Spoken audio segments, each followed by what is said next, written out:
Good afternoon, everyone. Welcome to another Voice Essentials Hangout. I probably should say good afternoon, good morning, good evening, because there's people from all over the world watching right now, wherever you are in the world. And I saw, for example, Janet. She's in the UK. It's 5 a.m. over there, which is crazy.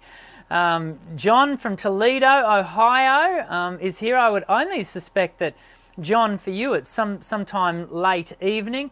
Wherever you are, Cockney's in Georgia, wherever you are, it is so good to have you join us.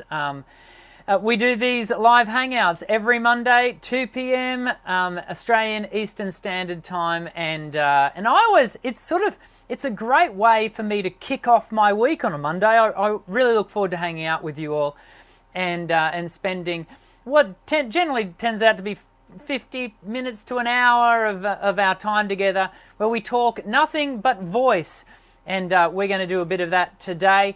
I do want to just throw a big thank you again. I've been saying thank you for the last couple of weeks because I've just been so humbled by how many of you have engaged in the voiceessentials.com.au online course. You can see the link scrolling down below. We've had well over, I think we're up over 150 of you have started the course in the last couple of months. And as you know, it's all live. You can jump in. There's a link in the description section of this video that you can jump in, sign up. The first module is completely free. And we do that so that you can be absolutely certain that this is the right course for you.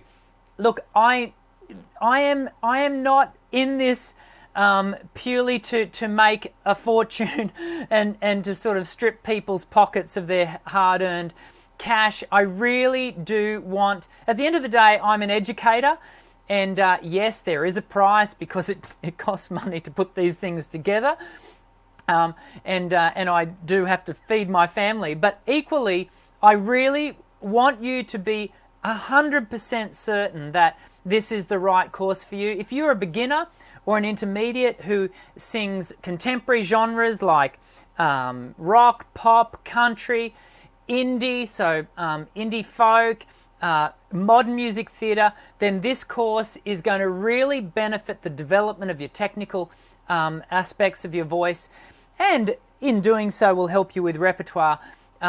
Jump over, enroll in the free preview if you haven't already, and see if it's right for you. Like 150 people before you, and hopefully, hundreds, if not thousands of people after you, you'll find that it's going to really benefit for you.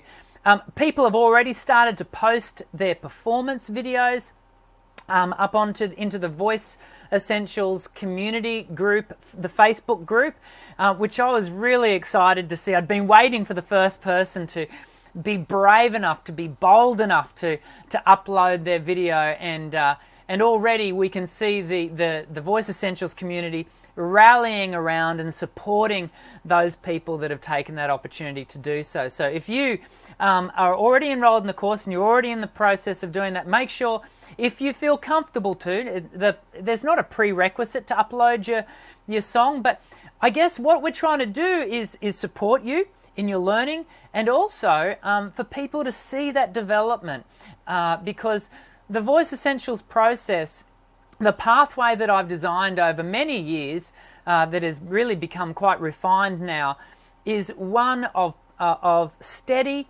development, steady progress. And because here at Voice Essentials, and this kind of segues into, I didn't mean to do this, but it does segue into today's topic, there is no quick fix, when it comes to learning voice. And part of today's topic, we're going to be talking about, has the human voice evolved? Has it suddenly changed in the last 20 or 30 years? Have we suddenly learnt, some really clever things around voice that in doing so completely wipes out 300 or 400 years of understanding around singing and the teaching of voice, and I'll let the cat out of the bag. I don't think so. there are definitely some differences, and I've spoken about these many times, between classical and contemporary discipline and the way we mechanistically set up the voice. But that doesn't do away with, in my opinion, it doesn't do away with a number of things, which we're going to talk to in a bit. And so when it comes to the Voice Essentials course, it's really important that you step yourself through it in a really systematic manner. There are 10 modules taking you through 18 exercises. But can I just say, if you are enrolled, don't rush through them. Take your time. And you can really work through them one module per week. And there is time for you with the 6-month access that you gain. There is time for you to do that twice through if you needed to, but you can also download the MP3s so that you've always got those. You can download the lesson sheets, so you can always save those to your hard drive. You'll always have those so that you can continue your development, because ultimately that's what we want to see. We want to see you growing and developing in your voice so that you're singing longer, stronger, safer. And that's probably a good way for us to really dive into today's subject. It's born out of, can I be really honest with you all and say, in part, today's subject for today's live video is kind of, I saw a video online and I was a bit surprised by the subject matter of the video and the manner in which the content was delivered. It left me with the impression that the suggestion was being made that we no longer need to worry about things like voice type, and that really, if you want to be a tenor, for example, and this person was advocating for doing away with that, that you don't need to subscribe to those. What was being communicated, what I heard as being communicated. I want to be really careful here. I want to own and ground my comments so that we're all cool with that, and so that I don't do. I'm not unprofessional towards anyone. I'm not going to mention where the video was or who it was, or it sort of suggested that things like voice types like baritone, tenor, bass, soprano, mezzo, alto are no longer relevant to the contemporary vocalist. I kind of get where that's coming from. I kind of get that, if you're a solo vocalist, then things like voice types have limited application. But does limited mean none?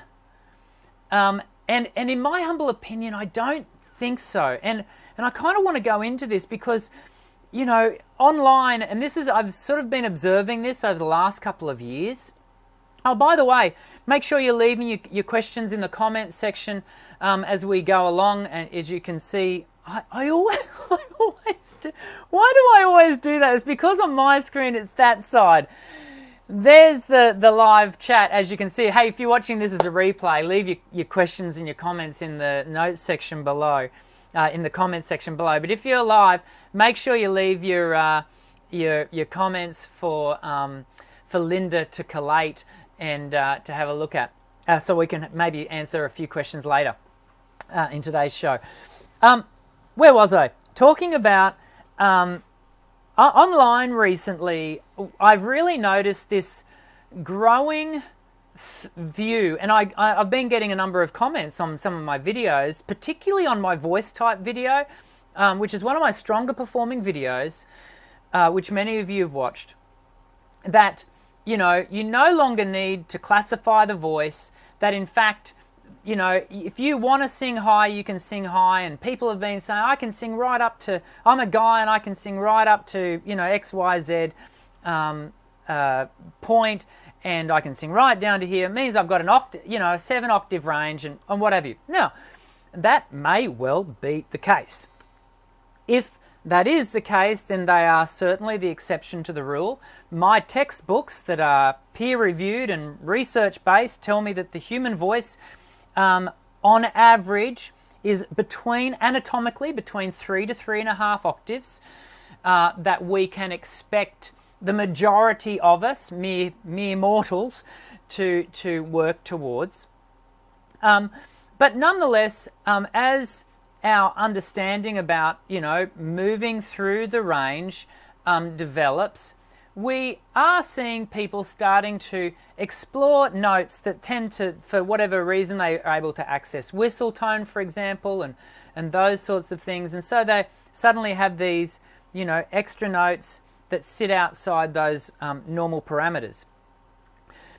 The interesting thing about this, though, is that, and I think I've shared with you before, we have a gentleman here, a friend of mine. I went through uni with him, great guy, Adam Lopez, and I think he still has the Guinness Book World Record for the highest note ever sung, and it's way up off the keyboard.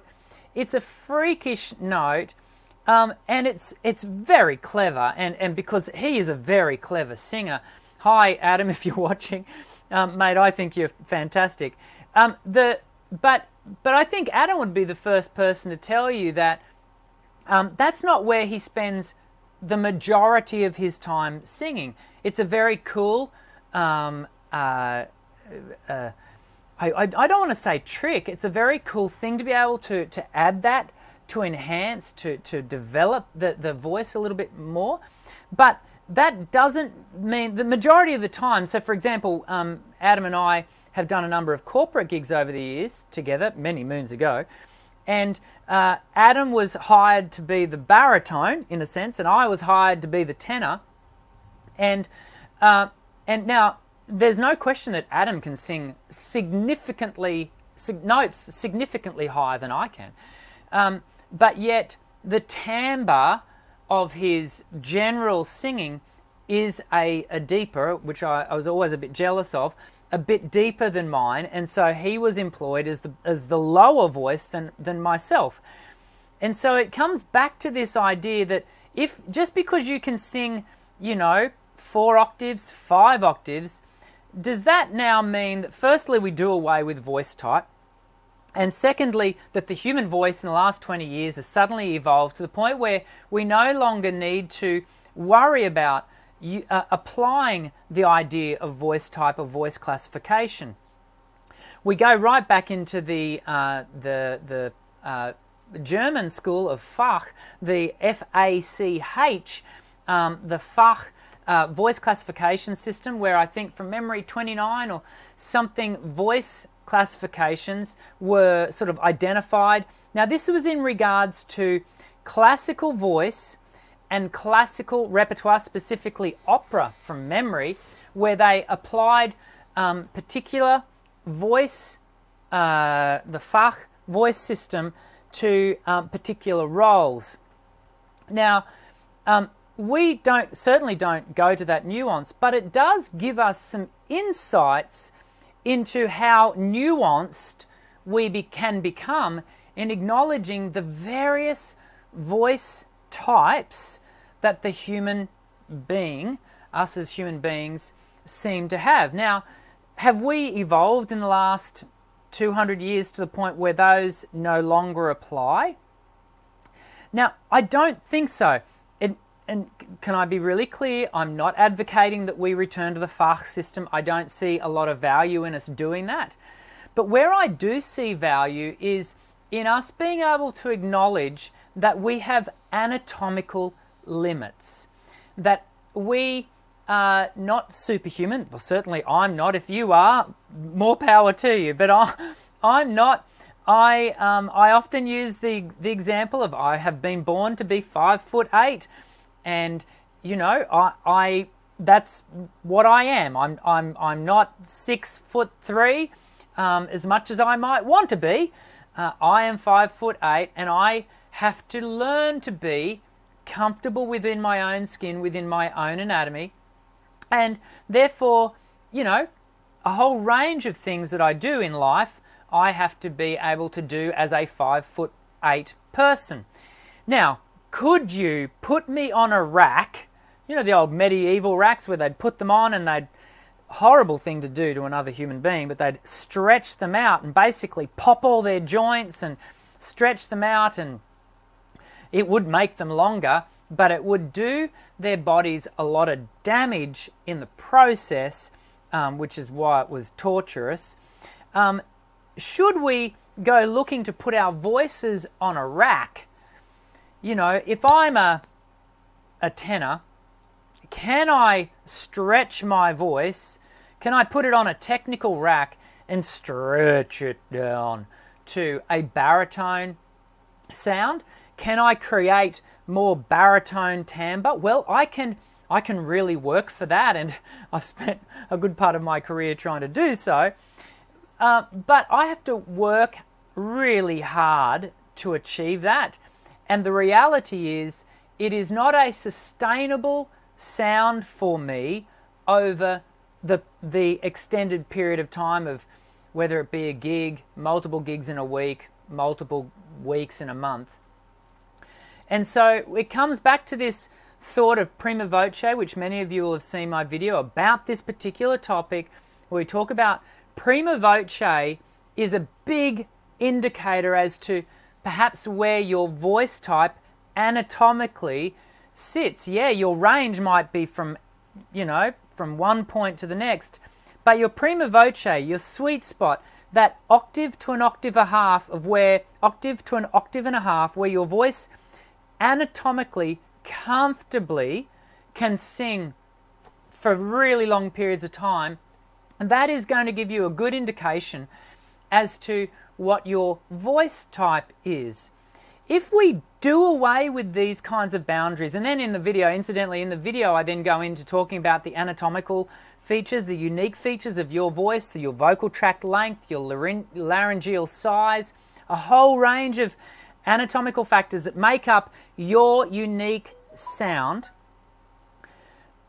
If we do away with these parameters, I do believe, and my observation has been over many years now of teaching voice, that I think we endanger ourselves a little bit physically, and we place expectations upon our voice psychologically that cause us to step outside the safe parameters of our anatomy. So, for example, if you are a baritone voice anatomically, that's where your voice sits comfortably. If you need more knowledge around the actual voice limits, you can jump over and have a look at one of my videos on the channel about voice types. If let's just say that's where anatomically your voice sits comfortably. If you do away with that parameter and you just throw caution to the wind and go, do you know what, I'm just gonna, I don't want to be a baritone. I want to sing as high as I want to sing for as long as I want to sing. And so you start using your voice in a manner that is in keeping with a tenor voice, a tenor limits. My observation is, firstly, that that's not sustainable over the long term. Can the voice do it? Yeah, we can. In fact, I do altitude training. I often refer to it as altitude training with all of my singers. And that is where we take the voice up and we train it in high registers, and we have the voice sit there. But would that be a sensible thing to do outside of a studio where I suddenly, I got the singer the baritone to sing everything in tenor keys, and have them sing constant? No, that doesn't make any sense. There's no sensibility to doing that. That's making the singer work harder, definitely not smarter, and it's better for you to sing within your voice classification. Now, this is now going to sound like I'm contradicting myself, and I am not. Do we then only sing songs that are within our voice classification? Can a baritone voice, because the harsh reality of the world is a lot of stuff that we're listening to the radio, on Spotify, whatever, guys, we're hearing a lot of guys and girls singing. Guys will be singing, that we hear a lot of tenors and we hear a lot of high mezzo sopranos, And so we can fall into the trap of going, okay, well, if I want to sing, let's say I'm a baritone and I want to sing this, The Reason by, I can't think of their name. Anyway, or Rascal Flatts, for example. That guy's a tenor. Now, if I'm a baritone, does that mean I'm not allowed to sing that song? I don't think so. But what I think you should do is, whilst in your studio space, in your practice space, you might want to do some altitude training and work up towards being able to sing it in the original key, there is absolutely no harm in dropping the key down 2 tones and singing it in a more comfortable register that doesn't sound like you're swinging a cat around the room, all because you're trying to sing it in the original key. You're a baritone voice that's trying to sing a tenor level vocal. This is really important. It's really important from a vocal health point of view. I personally don't go around. In my first lesson with students, I do a vocal range analysis, and I typically do sort of get them to be mindful of where their voice sounds to be sitting from a voice classification point of view. But that's the last we ever talk about it. It's not something that I want to go around putting a stamp on everyone's head and saying, you're a baritone, you're a tenor, and never the twain shall meet, and sort of stratifying voices. But it is something that we do need to be mindful of and not cast aside, all in the name of this idea that, and I had a comment on one of my videos just recently that said, if you just practice harder, you'll be able to sing as high as you want. Oh, gee, I humbly submit to us all, I don't think that's the case.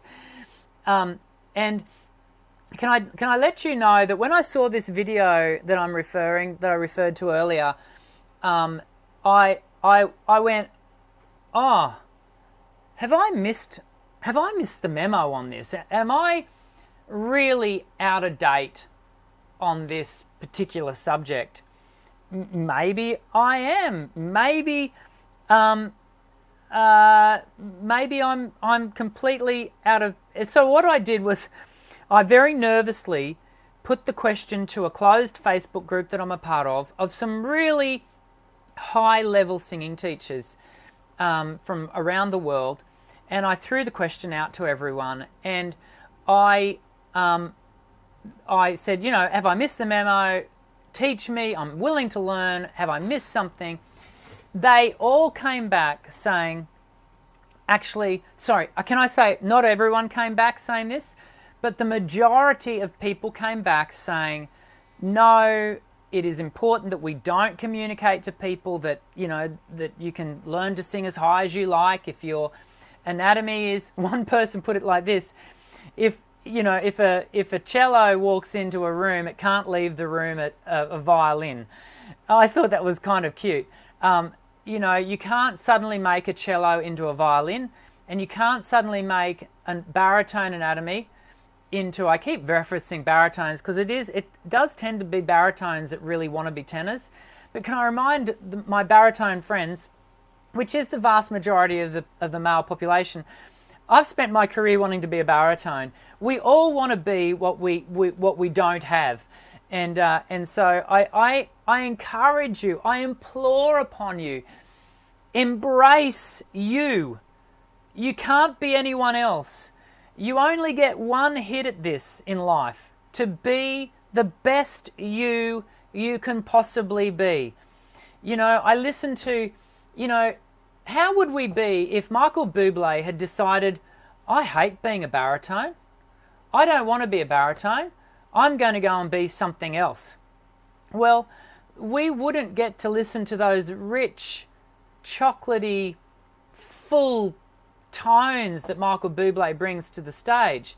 Now, your thing may not be, sort of pop jazz like it is for Michael, but nonetheless, you can explore your genre and be unique, even if your genre is completely full, like rock.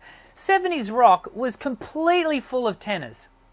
off the chart, like crazy, screaming your head off tenors, there is an opportunity there to actually be a unique 70s rock singer who's not doing that, who is doing something different.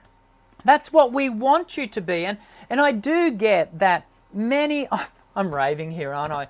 I'm ranting and raving. I've been sitting on this for a couple of weeks because I was a bit... anyway, I will finish up in a second. I do want you to be unique. I don't want you to be, held in by voice classification per se. I want you to use and acknowledge what you are biologically. I want you to own it. I want you to ground it. And then I want you to explore the full gamut of everything you are capable of. And that sounds like we're saying the same thing, but it kind of doesn't if you remove all of the parameters and say you can be anything you want to be. Well, does that mean that, look, I've got a lot of speech therapy, speech pathology friends who work in the area of transgender voice.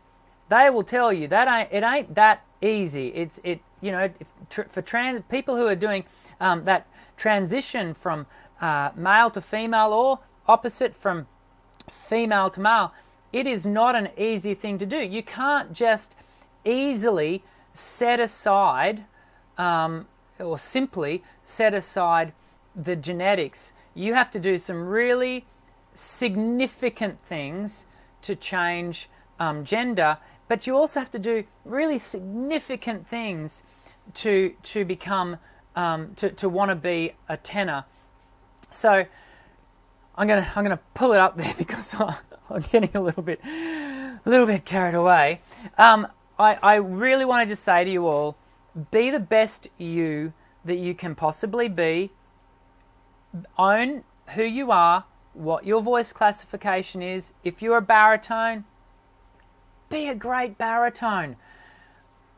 We tenors, and in fact a number of comments were made in the closed group that I'm a part of, where I said, I said I've always wanted to have those rich chocolatey tones of a baritone, and a number of tenors jumped in and said, me too, own those rich chocolatey, sing them, make us tenors jealous even more so.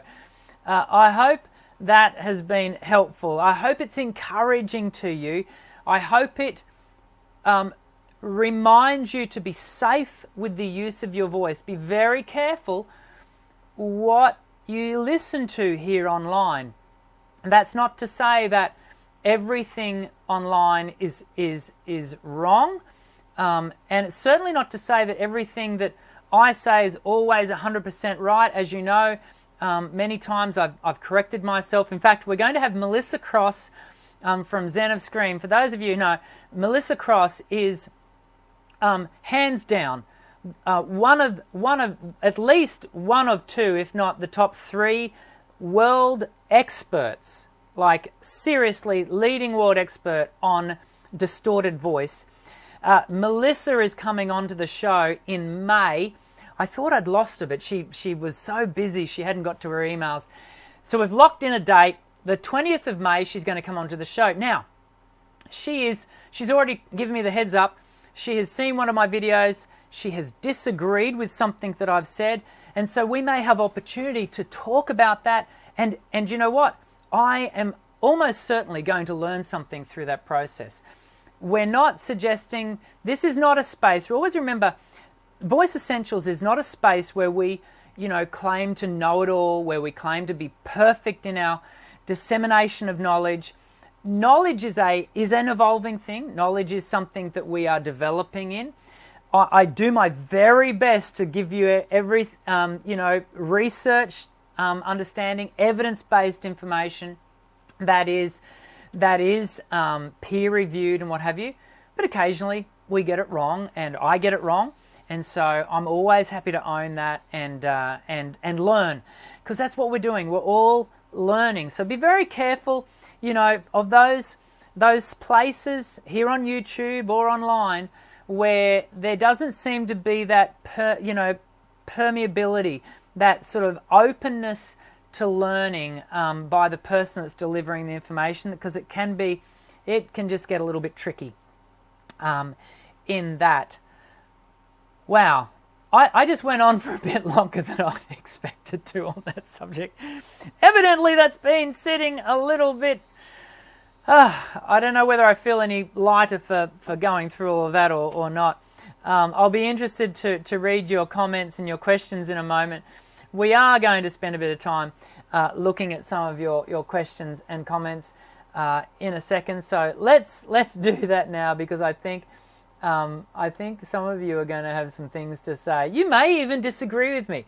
If you disagree with me, please do so. Do it in a respectful manner. I'll always try and be respectful with anyone who disagrees with me, and I want to go into a respectful dialogue.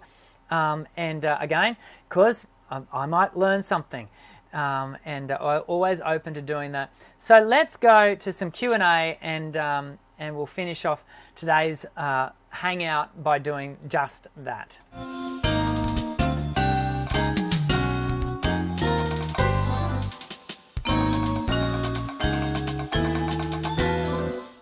Okay, let me just check that we're not got anything else on there. Now I'm going to jump over here to our Q&A.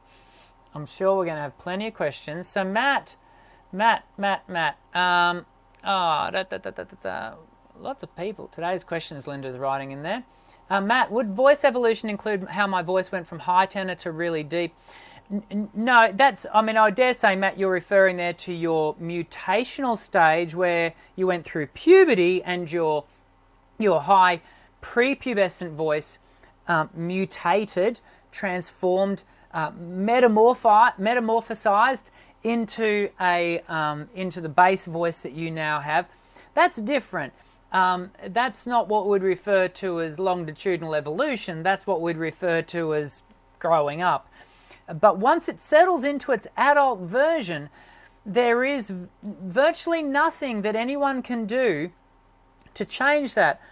I made the comment about the transgender voice just before, and we do know that, for example, with transgender people who are changing from female to male, it is an easier transition to go from, I'm talking vocally, purely vocally here, from female to male, because we're able to administer testosterone, which causes the larynx to grow, and therefore the voice is able to become deeper and to, in a sense, go through a similar transition that the pubescent male voice goes through naturally. But it's very difficult to go the opposite direction, to go from male to female, because we can't shrink the larynx, and so other techniques need to be employed, and it's a really highly specialized field. And when I say other techniques, these are there's a whole heap of linguistic things that a speech pathologist will do who specializes in this. It's not just simply a matter of singing or speaking higher. There's so many more things to it. So it's a highly complex field, and to suggest that it's simple or just takes more practice is misleading at best. Archangel Michael, has the modern male singing voice become more feminine with the rise of mixed voice? From the old days where men like Sinatra and Elvis sang with a deep masculine and predominantly chest voice. Interesting question, an interesting thought. I don't think it's become more feminine. In my humble opinion, I wouldn't classify it as being more feminine. I think this is where we do acknowledge that there is a difference in how we might choose to use the voice mechanically, but that doesn't suddenly mean we're adding octaves to the voice. We're choosing to set up the mechanism differently. We're choosing to weight it differently, and we're using the registers differently. So mix, not being a register, mix is in a sense a balancing between lower and upper register. But I don't think that suddenly makes it more feminine. I think it simply means that we're hearing different colours amplified or presented in the voice. Can you, Susanna, can you please address the potential damage of singing in extreme Tessie Tura for an extended period of time as a baritone or singing tenor? Well, that's exactly what I'm getting to here. So everyone, I certainly use the term Tessie Tura as a way of explaining, to mean the mean average of notes. So a high tessitura is a song that sits high. A lot of people think that their voice, that they have certain keys that their voice sings best in. So they might think that they sing in G major, and so they always choose G major. That is actually not typically the case. Generally, it's what the tessitura, the mean average of notes. What we're looking for, I used the term earlier, prima voce. We want the tessitura to sit comfortably within your prima voce. When you get a good match between your tessitura and your prima voce, then you'll feel like the song is just singing itself. You'll just be along for the ride. When we have the tessitura that sits constantly higher than where the prima voce is, so for example, let's just say the mean average of notes, where the not the highest note and the lowest note of the song, but where the average grouping of notes is. If it's sitting high, let's just say the prima voce of the singer is here, but the tessitura is here, then the singer's having to mechanically lift the voice. Can the voice do that? Yeah, it can. We do it. I do it in my studio all the time. I refer to it as altitude training. Yes, it can. You can learn to do that. Should you do that like constantly? I don't think so. I think that's where we get into some real health issues. And my observation over 20 plus years of singing teaching is that voices that are caused to sing tessituras that sit outside, either lower or higher than where their prima voce sits, that's where a voice can get into trouble, and can create some issues. I hope that answers your question, Susanna. Phil Benjamin, hi Dan, and hi Dr. Dan. I have trouble with my pitch shaking while I am singing. It almost seems like an inconsistent airflow. That may well be, look, in keeping with today's discussion, it may be that you are, singing material that just sits a little bit higher than what your voice naturally wants to sit to. And so you might need to be mindful of that. Yes, it can be inconsistent airflow. So there might be a laryngeal squeeze that is causing by virtue of either too much air pressure or the larynx wanting to grip and constrict because of it's wanting to ration too little air. So it can be either. So yes, it can be airflow. I would go looking to develop, that sense of evenness of your air. There's a couple of videos on my YouTube over on the channel, Phil, where we talk about vocal strain. If you type that into my the videos page within the channel, you should be able to find some really effective exercises there. AEV Art, why do I sound different every time I sing? Ooh, that's an interesting question. I would have to hear you over obviously a variety of times to actually make sure that what you are experiencing, and I certainly don't want to say that this is not what you're experiencing, but sometimes what we're hearing inside our own head, in fact, every time we sing, we hear ourselves uniquely to every other person on the planet. But that being said, that can shift, and it can shift through a whole range of reasons. It can be due to a lack of sleep. It can be you can hear yourself differently because you've had some reflux. Maybe you're dehydrated. But the interesting thing about that is that may not be creating an inconsistency in how your audience, those people listening to you, hear you. So it may well not be that you are, singing, sounding differently every time. I'm not saying that you aren't, but I'm just throwing out the thought that maybe it's not as different as you think it is, AEV Art. maybe you could share some stuff up into the Facebook community group and give us a listen. Maybe, I don't know. I don't know if that was any helpful, that response. White Lightning, g'day Doc, are you into any rock vocalists? Yeah, look, White Lightning, I think a lot of my listening preference is rock. I am a little older than I look, so I'm told. So I do sort of harken back to your 80s and 70s rock. I really do enjoy that, and some of the more modern stuff as well. So there are many, over the years there's been many people that I've listened to. Phil is asking here, this is Phil from Phil Benjamin. Do you have any good exercises for developing? Linda's typing this as we go. Sorry, Linda, I'll just wait for you. I can read the question here. Thanks for the tips. I'll check it out. Wow, there's one more question. I really want to develop a strong falsetto. Do you have any good exercises for that? Yeah, if you jump across to the channel, Phil, you will be able to find some comments over there. And before we finished, some comments, a video about falsetto. There is some good stuff on one of the channels. I just want to jump back up here to see if, in fact, I'll answer one more question. I just saw a question come through from Susanna, which I'll just answer. Linda, while we're doing this, I wonder whether you'd be kind enough to just go back and see if there's anything in the discussion earlier on that I need to be mindful of. I don't know if you can do that. Can you do that? Let me know in the Google Doc if you can do that. Susanna, can you address Passaggio and how it indicates your range? Passaggio is a kind of a